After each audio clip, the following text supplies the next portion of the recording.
Welcome back to our channel where we share updates and untold stories about Catherine, Princess of Wales and her royal family. Today we bring you some news. King Charles shocked after finding Camilla thief Diana's jewel. Within the tranquil, almost dramatic exterior of Clarence House, a covert upheaval was beginning. The vibrations sprang not from political scandal or public protest, but from a fault line deep inside the king's marriage. An antiquated set of rings, a previously overlooked emblem of a love sanctified by society, had suddenly rekindled an unrecognized conflict, a spectral struggle between Queen Camilla and the man she believed she had definitively conquered. Camilla, a queen in title, but painfully aware that she never had. His heart completely was no longer motivated by the raw, intense anguish of jealousy or sorrow. Years of maneuvering through the perilous tides of public sentiment and royal etiquette had transformed her emotions into something more resilient and calculated. Her purpose was unequivocal to systematically and precisely eliminate the residual presence of Charles's past. However, on this occasion, she had erred in her calculations. She had not anticipated that Charles, a man characterized by his stoicism and reserve, would ultimately shatter his quiet. As the reality of this clandestine conflict began to emerge, jeopardizing its exposure to the public sphere, the meticulously crafted equilibrium of honor, affection, and status started to disintegrate. Trapped between the lingering memories of the past and the fragile expectations of the present, one of them must depart from the castle. However, this would not constitute a spectacular public banishment. It would be a discreet exit, a tacit acknowledgement of failure. The inquiry permeating the elevated atmosphere of the monarchy shifted from matters of affection to concerns of existence. Who would be the individual expelled? On a Wednesday afternoon in late August, the sky over London was a typical apathetic gray. However, behind the ornate confines of Clarence House, another tempest was developing, one devoid of precipitation or gusts, yet ready to obliterate a lifetime of meticulously constructed facades with a single catastrophic flash of lightning. The objective was Camilla's enduring pride. On that day, she had not planned to visit the only room that remained fundamentally his Charles's private study in the West Wing, a sanctuary he termed his personal legacy. It was a location where the king was just a man enveloped by the collected remnants of his life. A servant's little mistake delivering a file from the royal archives to this chamber instead of the official library compelled her action. She opted to collect it herself, a little act of household administration. No one could have anticipated that this ostensibly innocuous task would trigger a series of events poised to destabilize the royal court profoundly. The room was still and quite cool, despite a window being slightly open to the subtle, humid air of the late afternoon. All was neatly organized, reflecting Charles's fixation with order. Books were categorized by subject and period, architectural history, botanical research, and philosophical treatises. The picture frames on the mantelpiece were arranged with geometric accuracy. Everything was in its designated location. However, it was this exact accuracy that caught Camilla's attention to a conspicuous anomaly. A solitary drawer in a far corner file cabinet, a substantial mahogany piece protected with a little brass lock, was unlatched. The key, often concealed, remained in the lock, rotated halfway. Throughout their decades together, amidst secret liaisons and formal ceremonies, she had never seen Charles exhibit such negligence, neglecting such a little detail. The lock seemed to be an invitation in itself.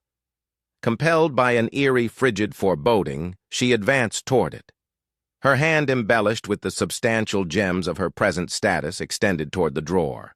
She opened it slowly and deliberately, as if wary of rousing something that had long been inactive. Within, positioned on a foundation of tattered gray velvet, was a little box. It was constructed from a deep crimson, almost claret-hued velvet, unembellished and austere. She immediately identified the type, the one used by luxury jewelers to contain things of great importance, valued not for their carats, but for their meaning. With an unconscious breath, she raised the lid. At that moment, time seemed to halt. The subdued afternoon illumination highlighted the cold luster of metal. Two rings rested next to each other, one bigger and one smaller, yet perfectly aligned in design. They were crafted from white gold, with the edges intricately channel set with a row of stunning cornflower blue sapphires. However it was, the message inside etched in a recognizable flowing French font that caused her heart to tighten with intense physical anguish. Éternellement et indéfiniment. Perpetually and eternally.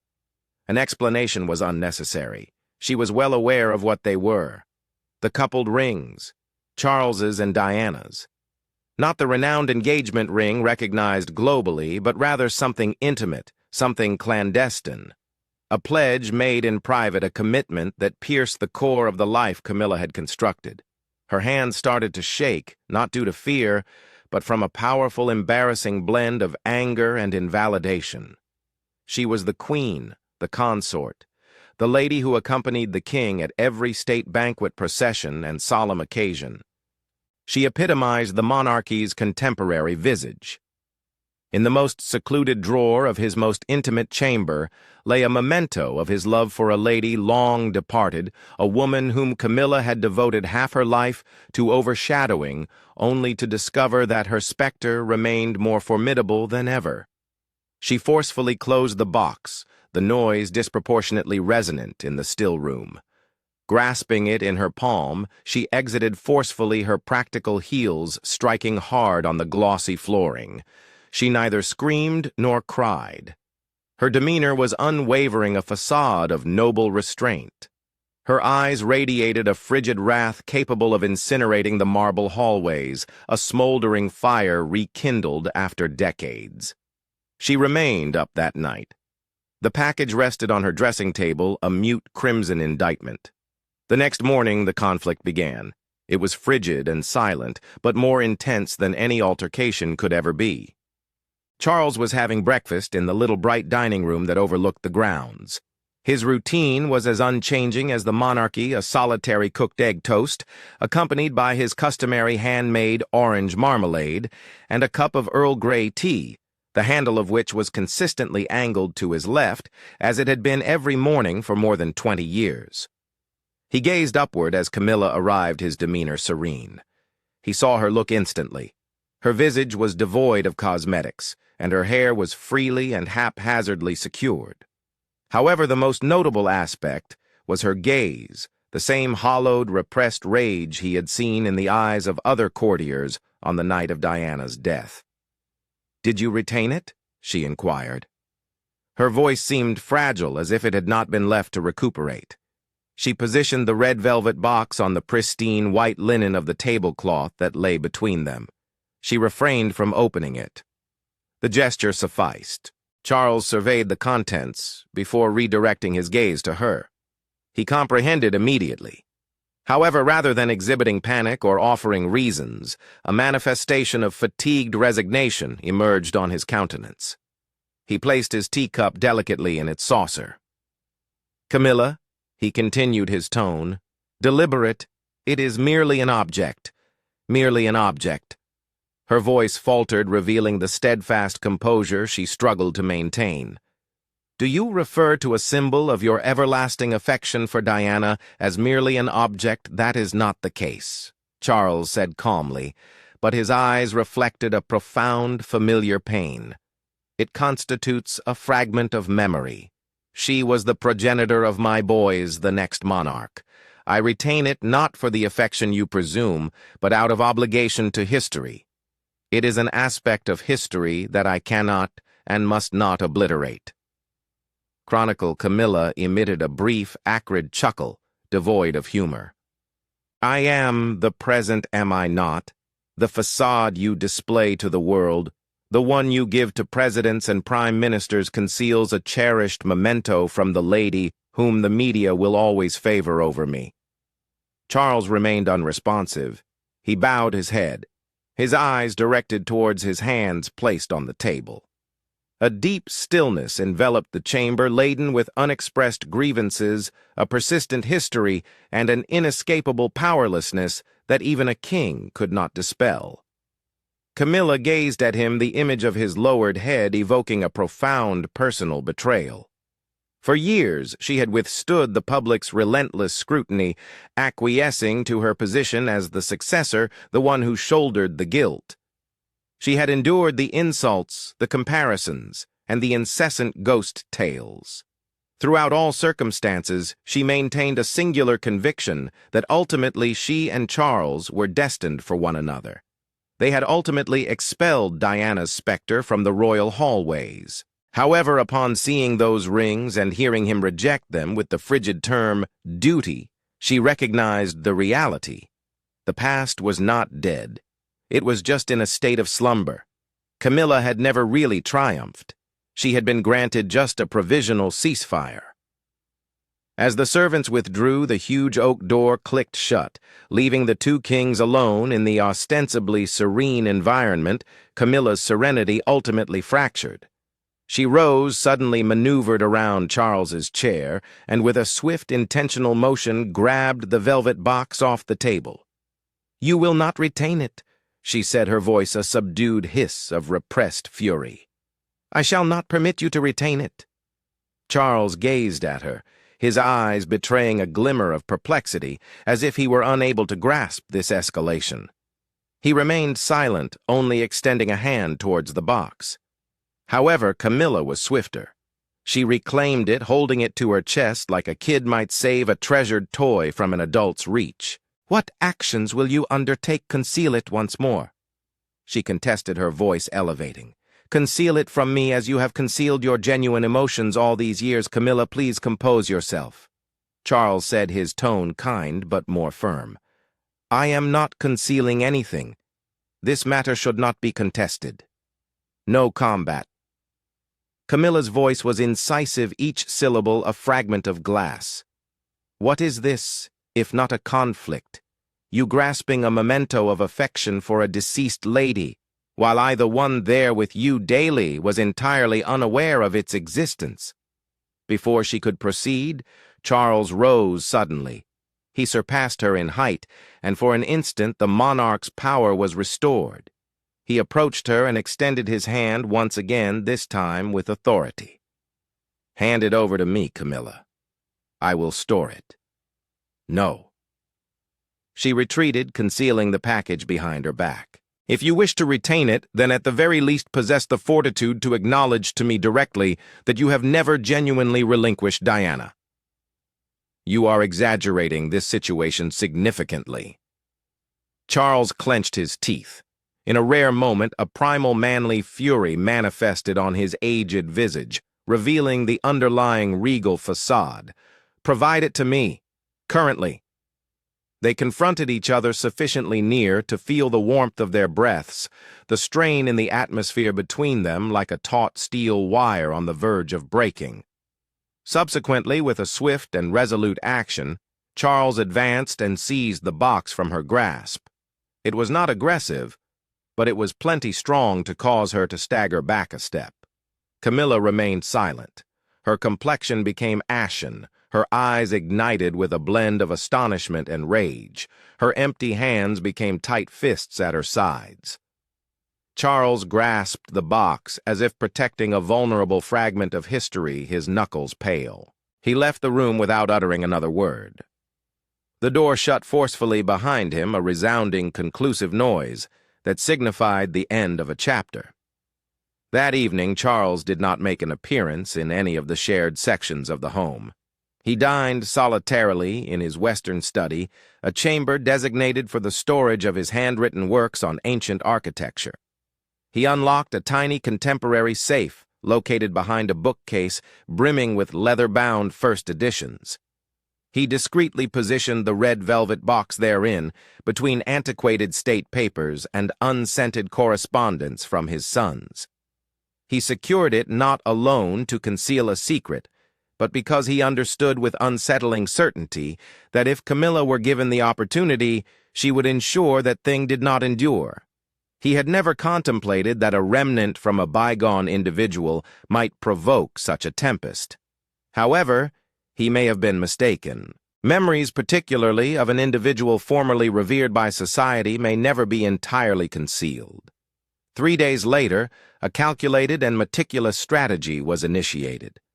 Camilla, with the deftness of an experienced courtier, arranged for Charles to participate in a secret full-day meeting with art restoration specialists at Sandringham. It pertained to national heritage, a subject he could not decline. Upon the departure of his motorcade from the palace gates, she proceeded directly to the Western study.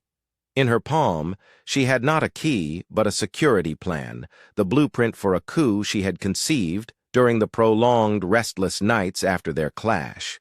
The map was a replica of an authentic document from the Internal Supervision Office, a schematic available just to a select few inside the palace's top security tiers. She acquired it not by virtue of her royal authority, but through a clandestine agreement with a former confidant, a devoted retainer from her tenure as Duchess of Cornwall, a man who recognized that loyalty in these opulent corridors was often quantified by silence and discretion rather than strict compliance with regulations. The map specified the precise position of the safe, concealed beneath the mahogany bookcase. Camilla was unaware of the combination. However, she was familiar with Charles. He was a guy of steadfast habits, a conservative who had used the same mental processes for 4 decades. He consistently used codes derived from notable dates, birthdays, anniversaries, and national holidays. She stood before the safe, her heart a resolute, rhythmic beat. She attempted 3 combinations. Initially, Charles's birthday. Nothing. Their 2nd wedding anniversary. Nothing. Subsequently, with a somber sense of irony, she recorded the date of Diana's demise, 31/08/97. Press. The safe opened. No alert, no signal.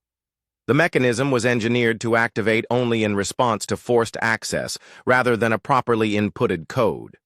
Her hands, gentle and unwavering, moved as if she had practiced this moment her whole life. The crimson velvet casket sat quietly, little and inert, like an unexploded device. She elevated it, examining it under the subdued light of the study's desk lamp. She refrained from opening it. She did not need a second glance.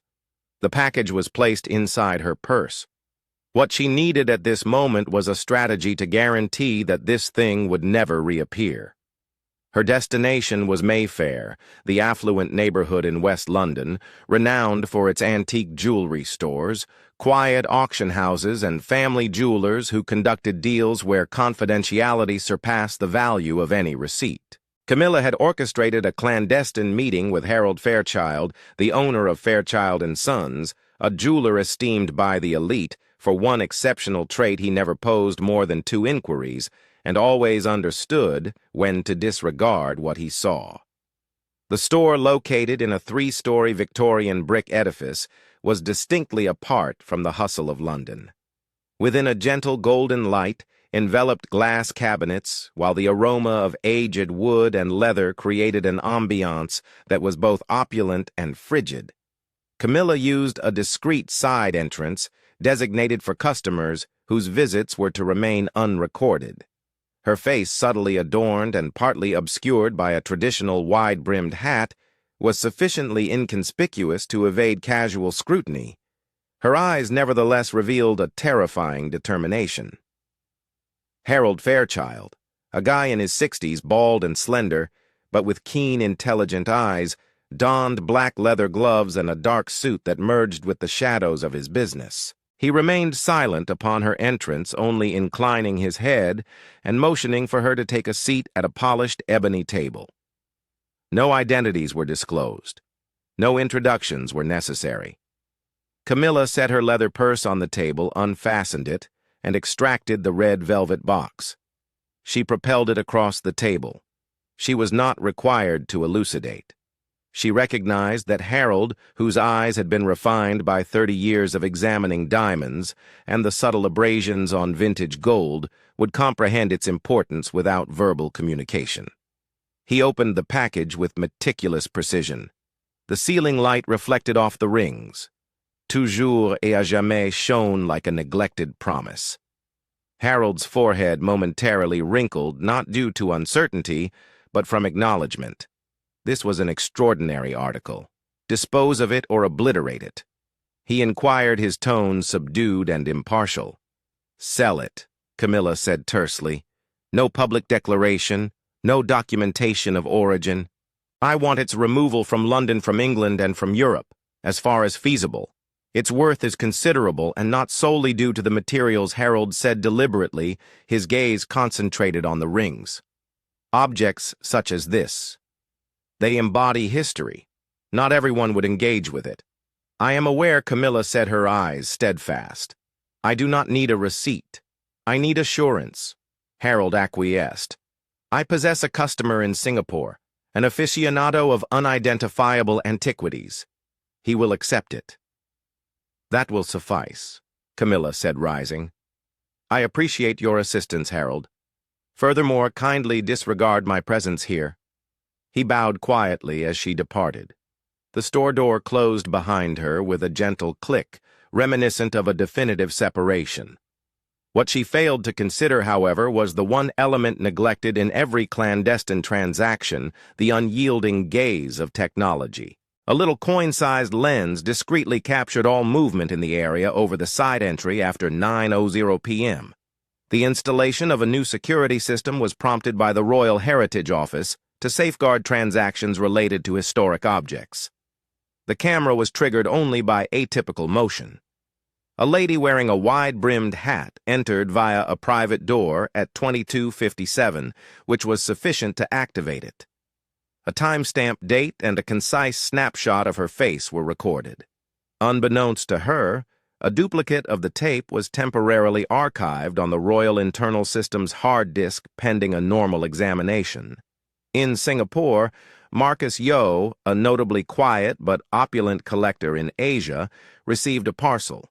He paid double the market value for a distinctive uncertified set of sapphire rings sent from a reputable London dealer.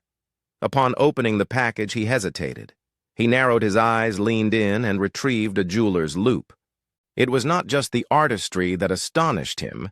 It was the French inscription "Toujours et à jamais" engraved in a style he knew from his comprehensive study of royal commissions. That evening, Marcus examined the digital archives of Regency Style, a classic British fashion publication.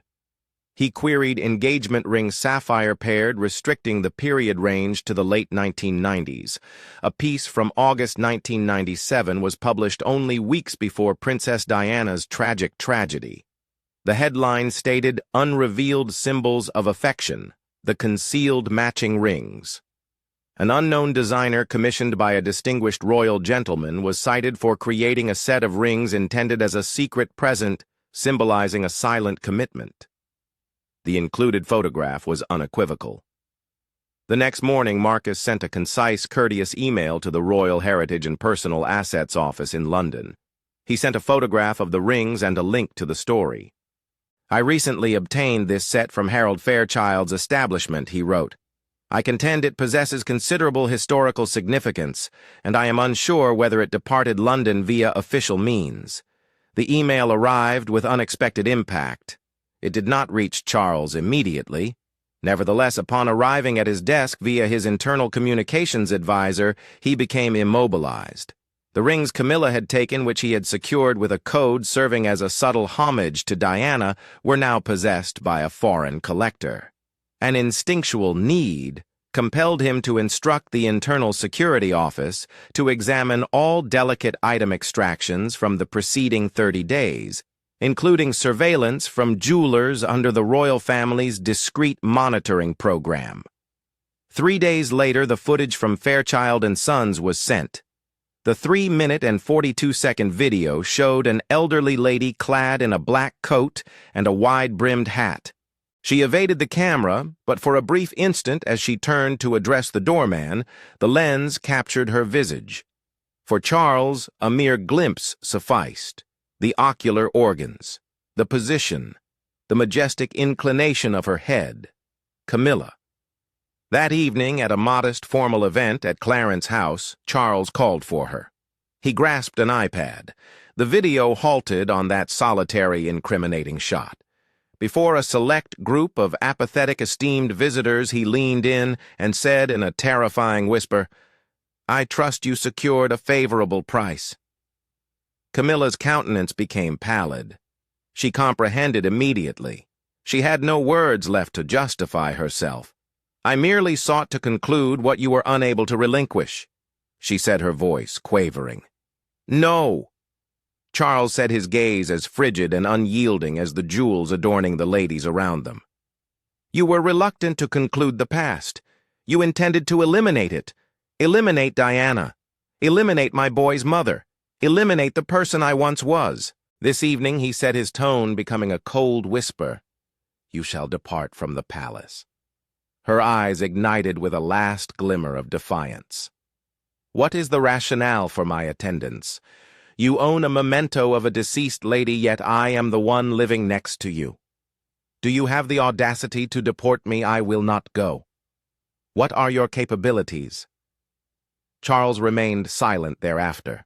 He just turned and departed, leaving her solitary in a room crowded with individuals who abruptly averted their gaze. Rather than fleeing, Camilla performed a really bold maneuver. 3 weeks after her discreet relocation to a private apartment in Chelsea, the media was astonished by an announcement. Queen Camilla, in her official role as a patron of the arts, would be supervising the Timeless Echoes jewelry show at London's South Bank Centre. The press announcement said that she will showcase a line of historical jewelry influenced by love legacy and neglected symbols. Upon receiving the event program, Charles became immobilized. Prominently shown was a distinct item, a pair of sapphire rings inscribed "Toujours et à jamais" from the Royal Heritage Collection. Approved for contribution. Camilla had not only sold the rings, she acquired them via clandestine methods, repurchasing via an unknown intermediary upon discovering Marcus Yo's intention to sell them, and was now audaciously exhibiting them as an item under her dominion. It was a blatant public affront to Charles and the whole royal establishment. That evening, Charles summoned an urgent conference with the Heritage Office and Royal Legal Council. "We shall initiate a public internal investigation." He said, his tone impassive. "Her name is Camilla. However, the authenticity of those rings for donation must be validated solely by Clarence House." The Heritage Office swiftly sent a statement to the exhibition organizers, announcing that the exhibition of the rings would be halted pending a transparent investigation. Upon the statement's dissemination, media saw an opportunity for sensational coverage. Camilla, meanwhile, remained resolute. 3 days before the show, she had her own news conference. Attired in an ivory suit and adorned with a sapphire bracelet, she spoke with a composed, empathetic grin. "I contend that artifacts embodying narratives of love and reconciliation merit visibility," she said, to convey that royal history encompasses not only division, but also healing. It was a skillful assertion, subtly indicating that she was the one ameliorating history. On the first day of the show, the rings were displayed in a glass case near the hall's center. As the doors opened to the public, attorneys from Clarence House came with a formal directive to terminate the exhibition and confiscate the object. The event, surrounded by flashing cameras and astonished spectators, was a symbolic siege, the first instance in history of a royal item being publicly seized due to an internal ownership conflict. Camilla remained still in the rear of the hall.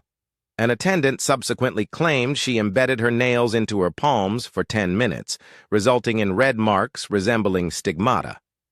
On October 17th, Clarence House sent an urgent invitation to more than 40 foreign media outlets for a 10:00 a.m. event. Press briefing. This was atypical. This was a direct proclamation from the king himself.